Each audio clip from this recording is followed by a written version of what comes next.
Yankee fans, welcome to Fireside Yankees, where passion meets the numbers and gut feelings go head-to-head with cold, hard stats. We break down every move, every at-bat, and every front office decision with the same intensity you guys bring to the Bronx. Love it, hate it, feel it in your soul. We're right there with you. If you ride with us, do us a favor, drop us a 5-star review on Apple and Spotify. It helps more diehard fans like yourselves find the show. Now let's dive into it, Ryan. We have a pretty fun episode planned for today, and I think a lot of you guys are going to appreciate this one. We're talking about Will Warren, and he could be a weapon for the Yankees in 2025. I know some reporter asked Marcus Strowman if he feels like he's competing, and Marcus Strowman said, no, I'm not competing. I have a spot on this team, and I'm going to be quite honest with you. I think Will Warren might be competing for his spot on this team. So, there might be a little bit of a position battle for the number 6 starter spot, and you always need that number 6 starter, guys. There's always injuries, inconsistencies in the rotation. But Warren's doing some special stuff. He reintroduced his curveball. His sweeper looks phenomenal. His fastball, he's dotting his fastball high inside, still in the strike zone. He's getting batters to chase. He put down Nolan Arenado like a dog yesterday. 3 pitches, swung on 2 of them, struck him out. For a 12-year veteran, I know it's early in the spring, but Will Warren carved up some of the best hitters on that Cardinals team, and it really wasn't even that difficult for him. He annihilated 3 innings, 4 strikeouts, not even a lick of action for the Cardinals. They look bamboozled. So I was pretty excited to see that. Another, back-to-back really encouraging performances from Will Warren. Ryan, we've been very, very, very optimistic about Warren's stuff. We've related him to Michael King, the way his mechanics look, the similarities. There's a lot of stuff there. The velocity touched 95 on his fastball, which was really encouraging, mixed in with all of his deceptive and breaking pitches. Really, really good arsenal for the Yankees to build with, and he is just getting there. He is just hitting his stride. This is why we said 20 innings last year. That ERA was scary, but we weren't going to be, scared off by that.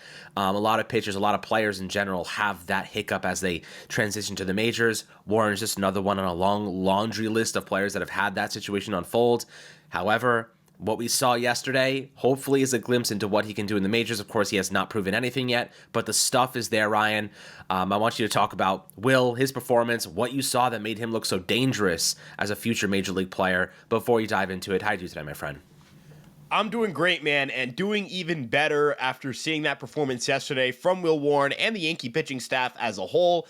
They were brilliant. Apologies for the cough. Getting a little too excited maybe for this episode. But the first thing that stood out to me about Will Warren and how he performed yesterday was the way that he adapts his arsenal to the matchup. In his first outing against the Rays, his changeup led the way in terms of pitch usage. In this outing against the Cardinals, they threw out a lot more right-handed hitters, and so Will Warren was able to mix in more of his sinkers and sweepers and leave the changeup on the back burner. That kind of adaptability, the ability to throw any pitch in any count in any situation for a strike, is something that's going to be extremely valuable for Will Warren and his progression, not just as a starter, but just as a pitcher in general at the major league level. As for some fine-tuning and some stuff that he's done under the hood or in the offseason, obviously the changeup has become a big storyline here. It's added a ton of vertical drop. It's lost a little bit of that run, but I think it's a good change to make. I think he needs to focus his off-speed pitch on more getting vertical drop, not as much getting horizontal movement. The addition of a curveball, which Gary Phillips of the New York Daily News did an excellent article on that curveball. You guys should go check it out. It is a great strike-stealing pitch. It's got over 50 inches of vertical drop. It averaged around 58 inches of vertical drop yesterday.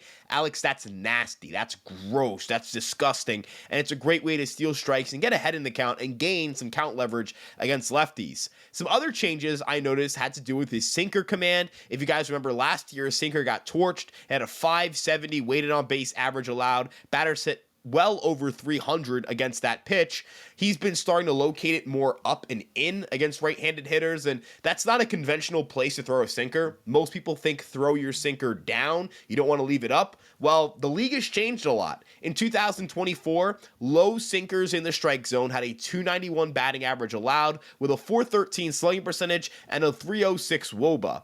But when you throw sinkers high in zone, or where sinkers were thrown high in zone in 2024, you had a 261 average, that's a 30-point drop, a 408 slugging percentage, that's a 5-point drop, and a 292 weighted on base average, which is around a 14-point drop. So there's some pretty significant data indicating that pitchers are having more success throwing their fastball or throwing their sinker up in the zone. And Will Warren has a lot of traits that would indicate his sinker can play well up in the zone because he throws from such a low slot. He has such a flat angle. And Alex, if he's able to attack with sinkers, it's going to make that four-seamer even more devastating. I thought that sequence in Nolan Arenado was truly brilliant.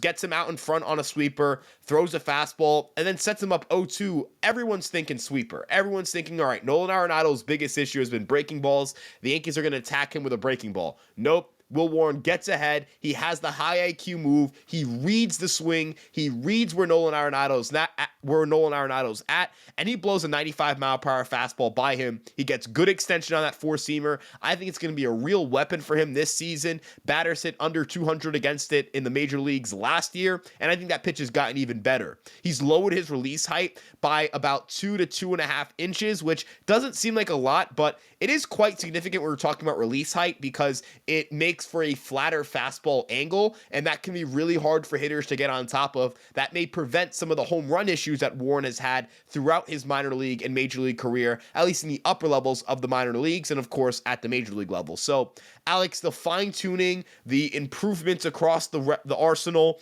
the trust in his repertoire, the poise he has on the mound, he's efficient, he's effective, and his pitch repertoire indicates he should be more confident on the mound because his stuff has gotten significantly better. And if his stuff has gotten significantly better, I am really intrigued by the outlook of Will Warren and really how he plays a part here. I'll ask you this, we can have kind of a discussion here. With Marcus Strowman still on the roster, and the chances of him being traded are still kind of low because I just don't know who would take on his salary. And I know Strowman's like, I want to pitch 200 innings, but no team's going to let him pitch 140 innings, which would trigger a player option at 18 mil for 2026. How do you see that situation unfolding? Do the Yankees still visualize Strowman being that number 6, or do you think Will Warren eats into that playing time or even pushes him for playing time? Because that is kind of a problem in a roadblock for Warren, because Strowman's not going to be happy if the Yankees pass him over, if they can't trade him for a prospect. That is, knowing his confidence levels, his ego, I don't think that's going to sit well for him. How do you think that situation unfolds? I think that is a phenomenal question when it comes to the pitch, the depth chart or the pecking order for the rotation, because look, the money is going to indicate that Marcus Strowman will get every and any opportunity in the rotation if somebody goes down. But to your point, Alex, should it be a competition? Should Will Warren get the opportunity to beat out Marcus Strowman for that job? And I think he should. I think he should have every chance and every opportunity, because Marcus Strowman did not display last year that he's a pitcher that you can project very well moving forward. He saw a massive decline in velocity. Now I have to see that the velocity is going to maintain itself, not even just a matter of getting it back up to where it was in 23. I'm concerned it's going to be lower than where it was in 24. I know Marcus Strowman is a competitor. I know he's a hard worker. I actually like hearing quotes like that. No, I'm that guy. I don't think I'm in competition. I'm going to put my best out there and I'm going to be that guy. I am a starter, etc., etc. I like hearing that there's a guy with that much confidence on the roster, but confidence can only get you so far. Talent is such a difference maker, and Alex, it's hard to argue with the talent Will Warren has. I have Warren and Strowman competing with each other. I'm not putting Warren over Strowman over 2 outings, but I think they should be an open competition for that 6th starter job. I 100% agree. And, Warren is the younger pitcher. His velocity's up. His stuff is on the upswing. Strowman's is on the downswing. So that is a problem. If you are Aaron Boone, you're trying to manage the locker room, manage personalities. I mean, let's say Warren puts together a really dominant spring, Ryan. How do you promote Warren in this instance? How do you go about this situation in terms of can you fathom the idea of putting him back in AAA despite the fact him being ready? I guess it protects a minor league option, but how do you go about that? Do you promote him and just be like, you know what, whoever we're feeling is right for that, we'll turn the page and go that way? Or do you put him in AAA, keep him active, ready, warm, and then when you need him, you call him up? That is a tough question to answer, too, because, look, I mean, the Yankees are in a spot where the rotation depth is a question mark. Not to say that they don't have enough starters, but who those starters are going to end up being and in what order is a question mark. I like the idea of Will Warren in the bullpen, and the reason I say that is because it gives him an opportunity to make the team out of camp. It gives him something to fight for in camp. The Yankees do have some injuries in their bullpen, and we've seen that developmental path work so well for young pitchers in the Yankee organization. Michael King came through the bullpen and has now become an ace caliber pitcher on the San Diego Padres. Clark Schmidt started out as a relief pitcher, and now he is someone who's, as long as he's healthy, his spot in the rotation is he's not losing it. He's not losing his spot in the rotation. He was very strong last season when healthy. I was very impressed with him. And I think, again, that bullpen experience, that getting experience and acclimated pitching in big spots helped them a ton. I think it's a productive thing for the Yankees. Even Nestor Cortez, they had him in the bullpen in 2021. He made the team as a reliever when he came up midseason, and they translated him into a starter. I think the same thing can happen here with Will Warren. I actually think he could be a very important bullpen weapon because he has such a deep repertoire, and he's just nasty, man. I mean, look, I looked at the Florida weather. I wanted to make sure that humidity or heat weren't affecting the way the ball was moving in Florida, because that can happen. High humidity, high heat, wind, all those variables can make the ball move a lot more. But Florida has not had outrageously warm weather on the days in which Will Warren has pitched. Humidity hasn't been insanely high either. Will Warren is pitching in relatively normal and controlled conditions that you can expect to see throughout the regular season, and he's throwing sweepers that average 20 inches of lateral movement. We're getting those four-seamers that are averaging decent vertical movement. We're getting Bugs Bunny changeups with negative induced vertical break. Curveballs averaging 58 inches of drop. Alex, it's a stupidly good repertoire. No BS. No, not even trying to be someone who has obviously liked Will Warren for multiple years now, but trying to be as objective as I possibly can about this. His stuff is ridiculously good in a bullpen role, and we've seen it in spring training through these first two outings. In 2 and 3 inning sample sizes, his stuff is untouchable. I mean, it's untouchable. Batters can't do anything against that. And when you have so many plus pitches, and when you have such confidence and trust in those pitches, you're a madman. You're just unstoppable at that point in time. And Alex, I'm getting this unstoppable feeling from Will Warren in those outings and in these short spurts. I think that translates very well into a bullpen role. And I think that we're going to see a lot of big things from Will Warren if he does start out there in 2025. But Alex, do you think it's more productive to have him ready to go, depth starter, somebody goes down? It's such a tough conversation. I think I could hear an argument for both sides here. You can certainly hear a argument for both sides there, and the truth is, when you look at Strowman, that veteran experience is valuable. You want someone to come in and give you a decade worth of experience to supplement. I mean, it's a embarrassment of riches, to be quite honest with you, Ryan. But this does lead me to another discussion. Once I get done with this point, Strowman probably gets that nod first, but the Yankees have a big need right now at third base. Is this a situation, and I don't want to do this. I want to make this very clear to people listening. I don't want to do this. However, Will Warren's rise right now does give you a trade chip. It does give you an option to say, okay, well, we don't have to trade Clark Schmidt. We don't have to trade Luis Heel. Will Warren's looking the way he has. The underlying metrics look phenomenal. His command looks really good. His mechanics look great.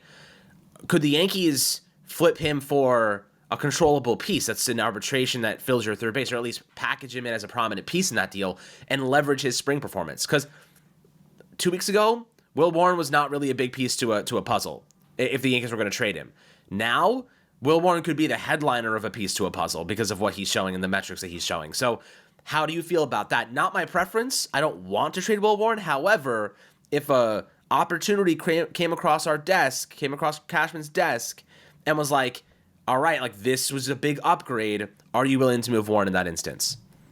Look, I think it's so important to always preface a conversation regarding a prospect, a young player, an exciting player, without overdoing or overstating their value and overstating what you would or wouldn't do with that player in trade conversations. There is no reason why Will Warren should be considered untouchable. Again, that's just how it has to be. You cannot get a call, hey, I'm interested in Will Warren, and then hang up. Because that's just not good process. I'm not saying the Yankees do it. I'm just saying, from a fan perspective, this isn't us saying the Yankees should trade Will Warren, a young pitcher, because now he looks good, and they should trade young players who look good. No, it's that if, let's say the Cardinals call up the Yankees and go, hey, we like Will Warren. We liked what we saw. We have Brendan Donovan. He's unhappy with his arbitration situation. We think it's best for both sides to move on. Would you do Will Warren for Brendan Donovan? At that point in time, Alex, if I'm Brian Cashman, I tell John Mozeliak, the GM or president of baseball operations for the St. Louis Cardinals, yes, I would, because who wouldn't? Why wouldn't you? You get what I'm saying?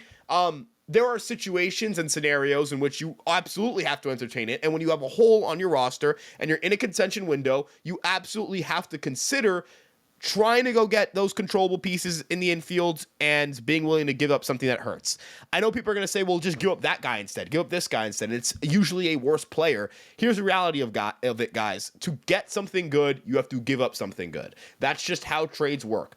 Teams are not in the business of just helping the Yankees and not getting anything out of it. So, again, I'm open to anything the Yankees believe will result in them getting the most value out of the draft pick they used on Will Warren. Whether that's him becoming a strong reliever this year and then eventually becoming a starter, whether it's maybe he never figures it out as a starter and he's just a really good reliever. I mean, there was a point in time where Michael King looked like he would never be a starting pitcher again, especially after the elbow injury. So, there's no shame in an 8th round pick becoming 6 years of productive bullpen work. I mean, that's a phenomenal draft pick. You know what I mean? That's a home run pick in the 8th round. 8th rounders do not become big leaguers. So I think that context matters here too. If the value is the 8th round pick you used becomes a guy that you've traded for Brendan Donovan, that's also quite a win as well. So it's not just about prospect or development wins or when a prospect becomes a contributor for you.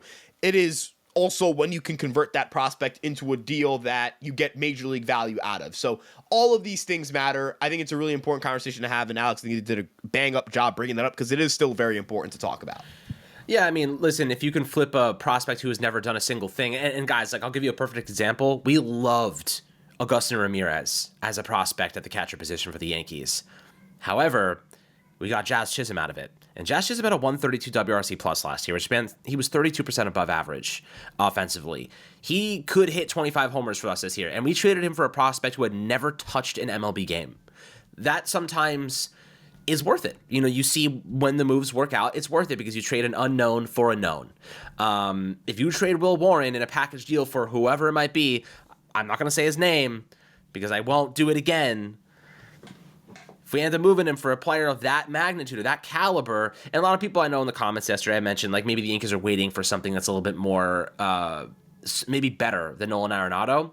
And, there's solid comments saying, well, how do you know? There's nothing available that's a 115, 120 WRC plus. You don't know. There's nothing available. You're waiting for that.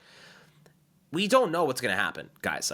At the midway point in the season, the Cardinals could be so far out of contention that we're able to capitalize on the other guy that I really like. Or another team is out of contention that was unexpected. Some injuries happen. They have a guy, whether it's a rental, 1 year left in arbitration, I don't know.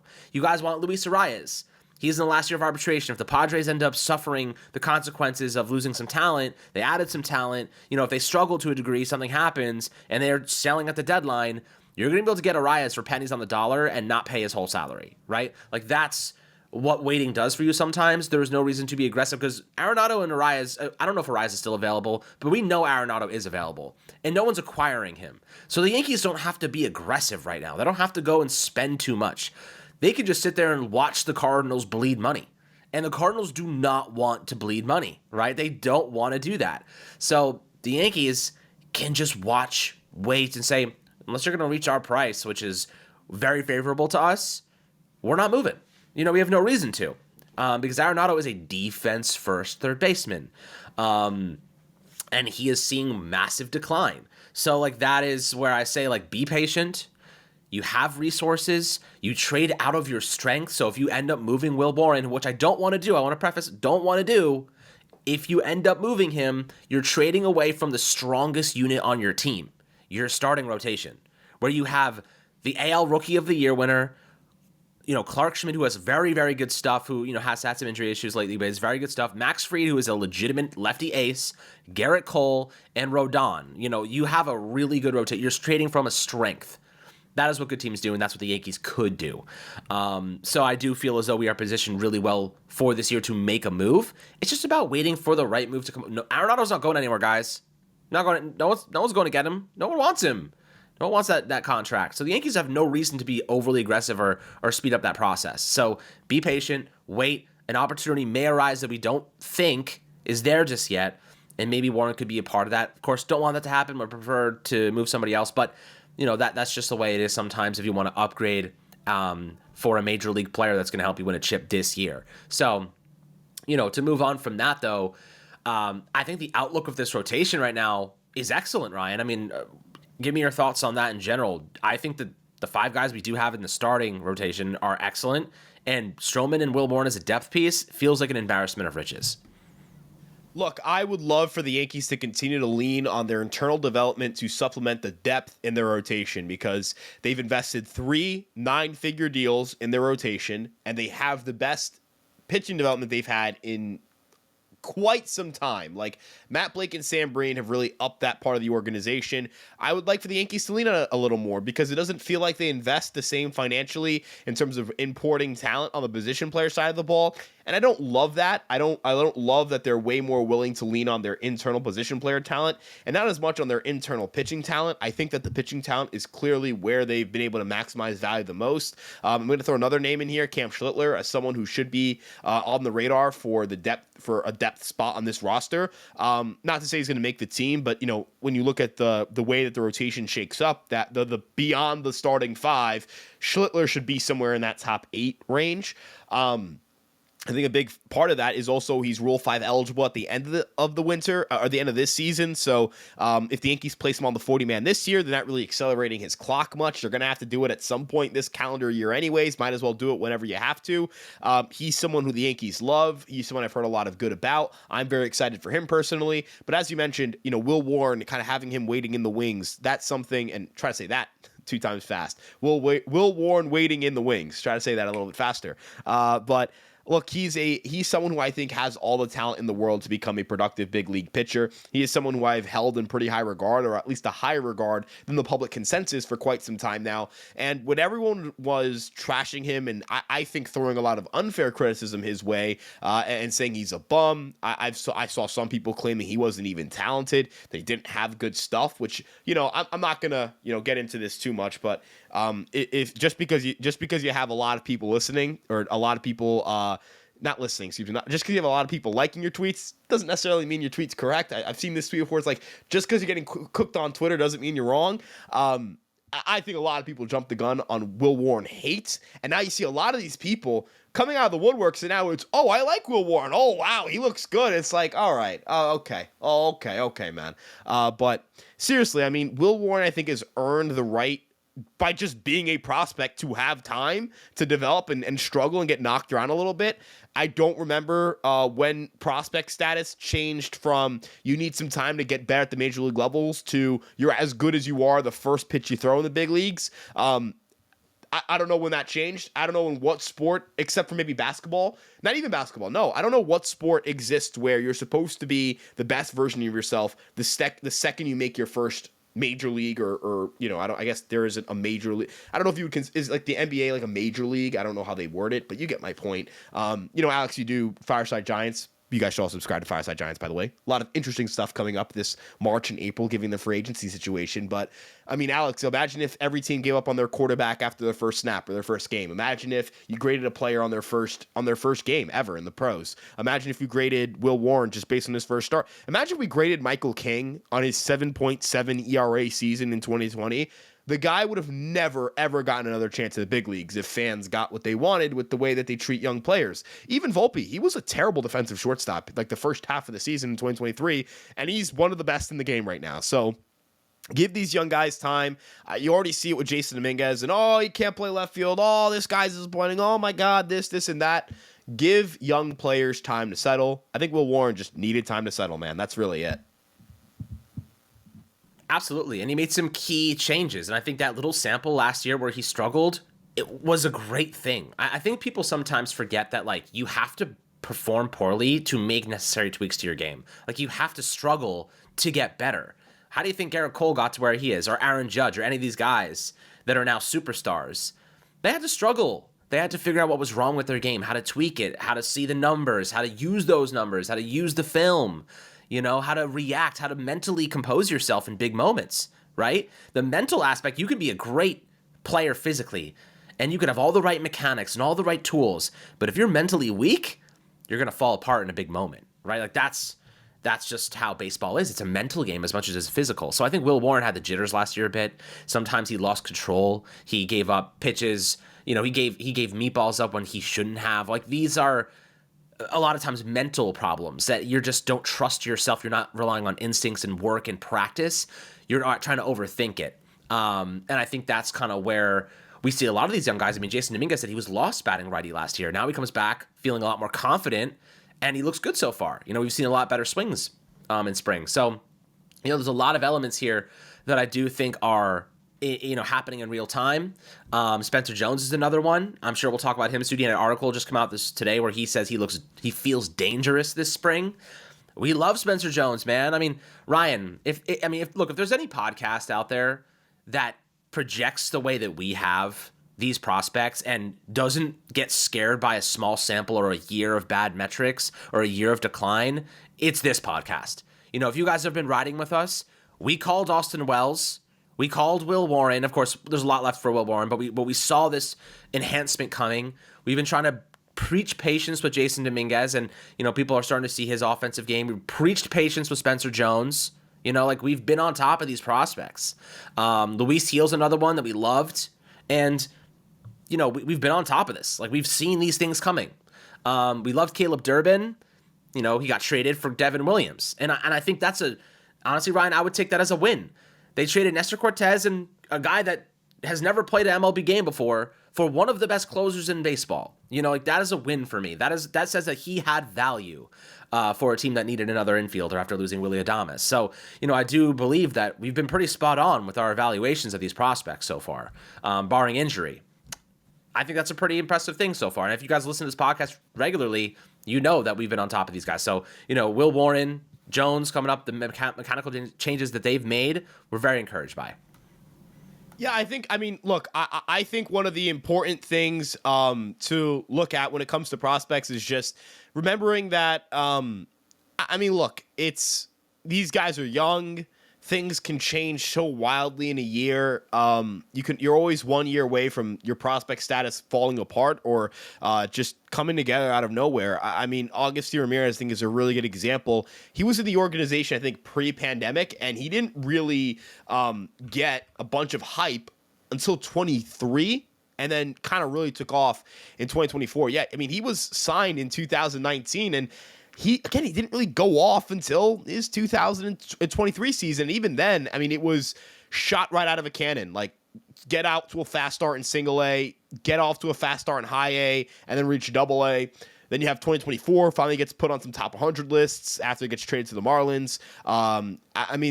It takes time for some of these players. Caleb Durbin, it was a 2-year developmental path for him. And that's the other thing, too. Sometimes when you're trying to make certain changes or an organization has you, it's not just one offseason or 1 year of progress that will determine. You don't get capped off there. Innings, reps, COVID has messed up a lot of college guys. They missed out on some time. A lot of guys who were in minor league organizations during the 2020 pandemic, they missed some time. So I think it's so important to, with a lot of these guys, just preach patience. Remember, these guys are young, they're raw, and, that we have more information than ever on the public side that can help us kind of track what they're improving and what they're not improving. So, look, Spencer Jones is someone who I think still has all the potential in the world. Has his stock rightfully fallen from last year? Yes, it has fallen. And it had to fall. He struck out 36% of the time. But I think there's a difference between the prospect stock has dropped dramatically and the prospect stock is dropped to the point in which I no longer care about the prospect. I think it's hard to write off someone like Spencer Jones just based on the sheer nature of his athletic abilities and the fact that he remained a productive hitter despite all of his flaws. In the case of Will Warren, you could write off a guy who had a 5 ERA in AAA and had a 10 ERA in the big leagues last year, or you can look under the hood and say, if he just does this, a little tweak here, a little tweak there, this guy could be a monster. Not just good, a monster. And we're starting to see that a little bit in spring training. Again, I want to see that at the pro level in real games, not just exhibitions. And I want to see it over 5-6 innings. Those are the next kind of like, all right, I want to see it when it counts and in 5-6 inning stretches. And then, other prospects. You talk about Caleb Durbin. That's absolutely a win. You turn Lucas Litke, who you DFA'd, into Caleb Durbin, and you turn Caleb Durbin into the co-headliner in a deal for Devin Williams, and the other co-headliner was Nestor Cortez, who you spent like a 30th round pick on. There's not even a 30th round in the MLB draft anymore. And you picked him up off of waivers in 2021, and he was a nobody, and then you made him one of the best starters in baseball. Like, I don't know if people are truly appreciative enough of how productive Nestor Cortez was with the Yankees. I know he's in the headlines now because of that quote about the World Series, which I don't agree with. I don't think we were the better team, and I honestly, you did give up the game-winning home run. I don't love the quote. But if you look at starting pitchers, or just pitchers in general who have thrown at least 300 innings, at least 200 innings since 2021. Nestor Cortez is up there, man. He's up there with the best ERAs in baseball. I mean, he's got a 3.33 ERA. That's really good, man. If you wanted to shrink the sample size to 300 innings pitched, so kind of knock out some of the relievers in this group, his 3.33 ERA is still really high up there. It's one of the 30 best in baseball. So I just look at him and I go, this guy's a monster. There are still some relievers in this group. I see Tyler Rogers here, so I'm going to up it up to 400 and get that number. His 3.31 ERA for pitchers with 400 innings pitched over that stretch. It's 95 pitchers. All these are starters now. It's the 22nd highest. It's the 22nd best, out of a group of 95 pitchers. So he was one of the best pitchers in baseball. He had a lower ERA over the last, from 2021 to 2024, than Zach Gallen, Sonny Gray, George Kirby, Luis Castillo, Dylan Cease, Freddie Peralta, and Logan Gilbert. That's incredible. The Yankees picked him up out of nowhere, right? They picked him up off of waivers, and now he's a Brewer, and he's with the Brewers, and they got Devin Williams back for him and Caleb Durbin. That's again, when we talk about draft picks, acquiring players, like, is the value just the direct WAR they give you as an individual, or should we start looking beyond that and look into what you get back for them in trades? And I think you should. I think that does matter. So, again, it's just feather in the cap for the Yankees on the drafting side. A lot of people aren't going to give them credit for that. We will. I think it's another area where I think you and I try to be a lot more fair to the organization. We don't just look at it as how many home runs you hit just for the Yankees. That's not how it works. How often do you produce big leaguers? How often do you have chips to trade for big leaguers? How often is your team able to supplement internal talent? Rookie of the year, Luis Heel. I think Austin Wells is one of the 10 best catchers in baseball. I think I ranked him 6th or 7th. Anthony Volpe is in a top 10 shortstop, but he's a good shortstop in my opinion. We'll see what Jason Dominguez becomes. Clark Schmidt has really blossomed in my opinion. Can Will Warren become a guy? Michael King was homegrown and he's an absolute stud. I know he's with the Padres now, but he helped you get Juan freaking Soto. Like, I know he's gone. I know we don't want to talk about him, but he got you Juan freaking Soto. Like, I just wrap your head around. Drew Thorpe, the co-headliner in that deal, 2nd round pick. I remember being here recording that episode and saying he could be decent, I hope. 2nd round pick, not a 1st round pick, 2nd round pick. How often do the Yankees draft in the top 10? Never. The Yankees have never drafted in the top 10 in either Alex or I's lifetime. Think about that. Last top 10 pick they had was Derek Jeter, I believe it was. So just think about that. The Yankees don't pick in the top 10. They don't have premium draft picks. They're going to lose another draft pick. They're going to lose 2 draft picks this year. They lost 2 draft picks in the 2023 draft class because when you sign guys on QOs, when you're contending, you lose draft picks. So it doesn't matter how many blows the Yankees have to their farm system, whether it's trading guys or losing guys draft-wise or losing international free agent money, they always find ways to restock, they always find ways to have quality talent, and they always find ways to trade and be in the conversation for big-time talent. And that they always do. They always manage to find a way to be in the mix for big-time talent. And they've put together, and I keep saying this, and I think it's a solid take, is that I do think this feels like a patchwork job for the Yankees, but it is tough to put together a patchwork job that is the best team in the American League. You know what I mean? Like, it is not an easy feat to lose Juan Soto, pivot, be the best team in the American League, and feel like you patched it together with one-year deals, right? Goldschmidt, Bellinger, and Devin Williams could all be one-and-dones for the Yankees. And you're going to get $15 million back from Rizzo and, of course, Aaron Hicks. They're going to be able to spend on a Kyle Tucker next year is what I'm trying to say. Like, they're going to be able to, and this is the best part about it, Ryan. Like, in a perfect world, Bellinger has a great year, opts out of his deal, and the Yankees can look to Kyle Tucker and extend him on a big contract, or really just not extend, but acquire him on a big contract. And your outfield looks like this: Aaron Judge, Kyle Tucker, and Jason Dominguez. Your infield, you still got Jazz for one more year. He's a free agent 2027. Ben Rice claims that starting first base job. He gets a lot better. And I wrote an article yesterday. They're reporting that Joel Sherman said that Ben Rice, they view him as a middle of the order bat. And that is very, very encouraging to hear. Volpe's obviously cemented at shortstop. Third base, still up for grabs, but, we'll see how things unfold this year if they acquire somebody. You have Austin Wells pre-arbitration. You have your starting rotation, which is all set in stone. Nobody's leaving except for Strowman. Garrett Cole's under contract, Free's under contract, Rodon's under contract, Clark Schmidt and Luis Hill all under contract. Like they have this rotation for the next couple of years, which is very, very good. The bullpen, the Yankees put together an elite bullpen every year. They'll have the money to go get Kyle Tucker, and then also extend Devin Williams if they feel they want to do that. Like, that's where we are. And they've set this up for a pretty solid 2025 season. Will be competitive. And then you turn the page in 2026 and you can go and make big splash moves.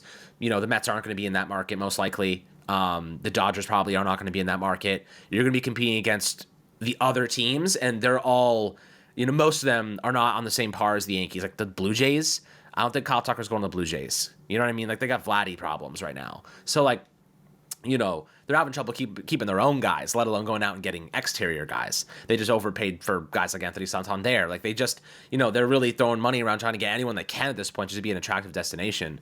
So the Yankees, if they don't have to compete with the Mets and the Dodgers next offseason for a Tucker, you're going to be in a good spot. You're going to be a good spot if you're the Yankees, where you're not going to have to outbid the guys that are just going to bid out their ass. So, that's kind of how I feel about the outlook of this team right now. I'm very optimistic about it.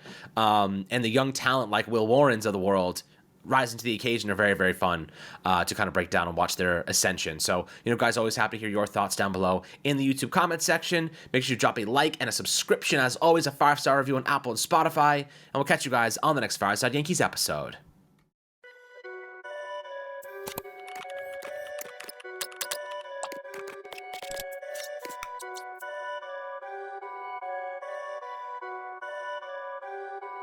Perfect.